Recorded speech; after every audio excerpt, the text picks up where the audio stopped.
Zjarr në parkingun në një pallati në Tiranë, policia evakuon banorët. Një zjarr ka përfshirë parkingun në një pallati në Tiranë.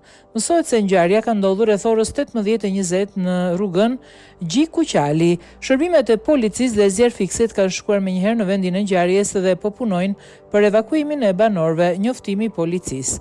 Tiranë, informacion para prag. Rreth orës 18:20 në rrugën Gjiku Qali ka rënë zjarr në parkingun e një pallati.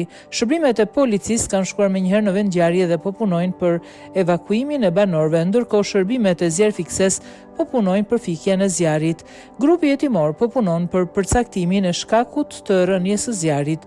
Në përfundim të hetimeve do të kemi një informacion të detajuar për rastin.